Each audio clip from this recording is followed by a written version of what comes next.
राहुल, ये क्या कर रहा है? कौन है ये? शख्स जमीन में कुछ गाड़ता है। पुराना ताबीज।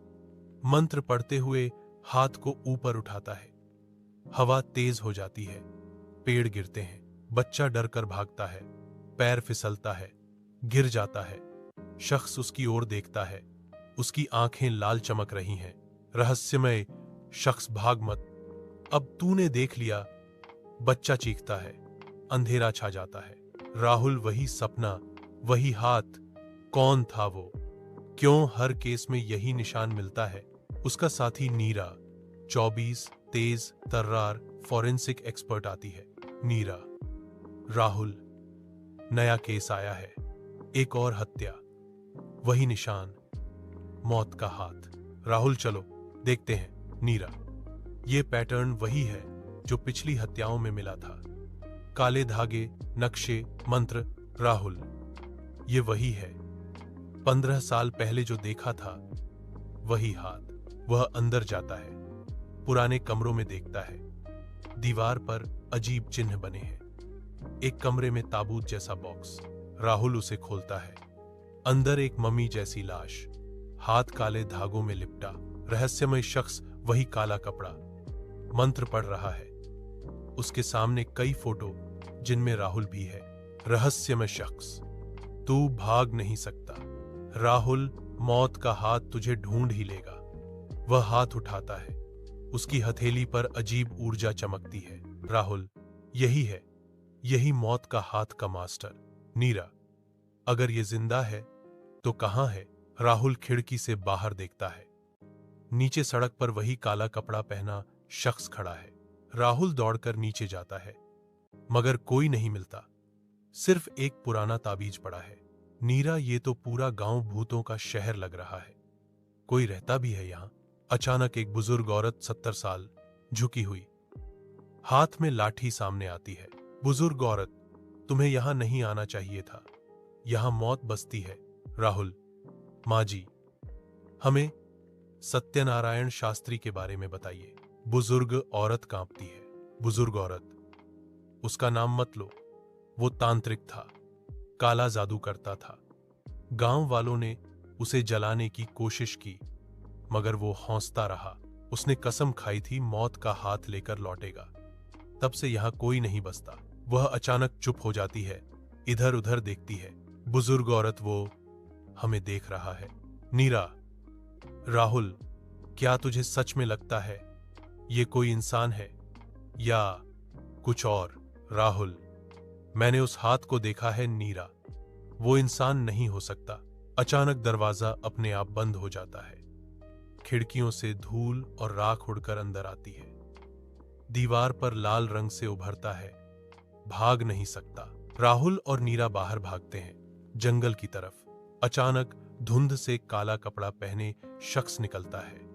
उसके हाथ से आग जैसी चमक निकलती है। वो जमीन पर मारता है, मिट्टी फट जाती है। नीरा, भागो। दोनों अलग अलग दिशाओं में भागते हैं। राहुल एक पुराने मंदिर में पहुंचता है। पुजारी, तुझे वही ढूंढ रहा है बेटा। मौत का हाथ को रोकना आसान नहीं। राहुल, कौन है वो? क्यों मेरा पीछा कर रहा है? पुजारी, वो सत्यनारायण शास्त्री था। उसने अपने शरीर को तंत्र से अमर करने की कोशिश की। उसका शरीर तो नष्ट हुआ, मगर उसका हाथ बच गया। वो हाथ ही अब उसकी शक्ति है, और तू उसका अगला शिकार। राहुल स्तब्ध। राहुल, क्यों मैं? पुजारी, क्योंकि तूने उसे देखा था। जो देख लेता है वो बच नहीं सकता। नीरा, रा हो ल। अचानक उसका ताबीज गिरता है, जो राहुल ने दिया था। जैसे ही ताबीज जमीन छूता है, हाथ की शक्ति कमजोर हो जाती है। नीरा गिरती है और भाग जाती है। पुजारी, इसे खत्म करने का एक ही तरीका है, उस हाथ को जलाना होगा। लेकिन सावधान, वो तब तक अमर रहेगा जब तक ताबीज नष्ट न हो। राहुल वही ताबीज निकालता है जो 15 साल पहले मिला था। राहुल, मतलब ये तो मैं ही उसकी चाबी हूं। पुजारी, जैसे ही वो आएगा ताबीज को अग्नि में डालना, वरना कोई नहीं बचेगा। हवा अचानक तेज, दरवाजे अपने आप बंद, चारों ओर हौंसी की आवाज। रहस्यमय शख्स, तुम सोचते हो मुझे खत्म कर सकते हो, मैं मौत हूं, मैं अनंत हूं। वो प्रकट होता है, उसका चेहरा आधा जला हुआ, मगर आंखें लाल, हाथ में काले धागे बंधे जिनसे धुआं उठ रहा है। राहुल, तेरी मौत तुझसे ही होगी।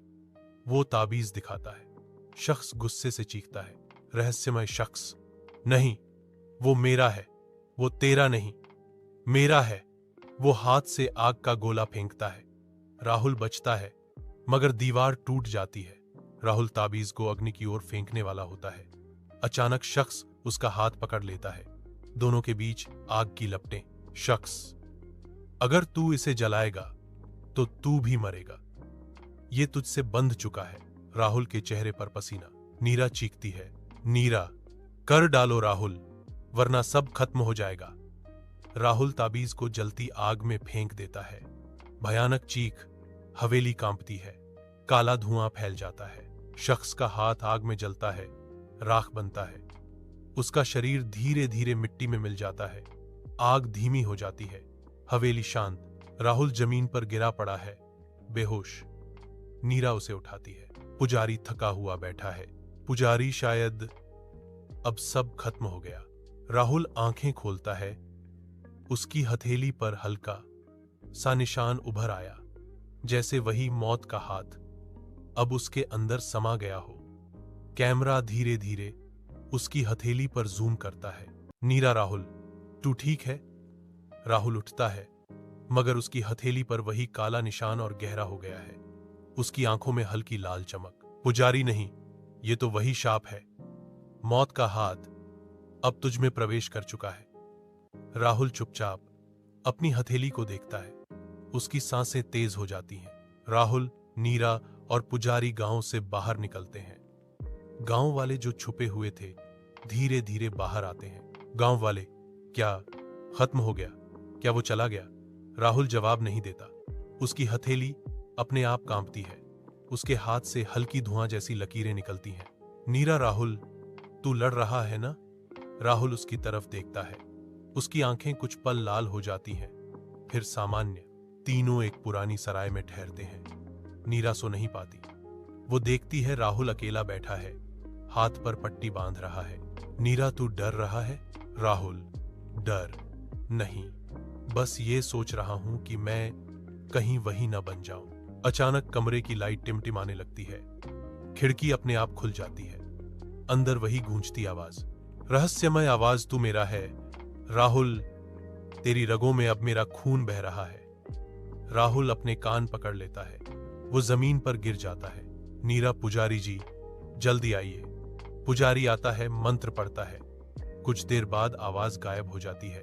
पुजारी, अब सिर्फ दो रास्ते हैं, या तो तू खुद को मिटा दे या उसे हमेशा के लिए कैद कर दे।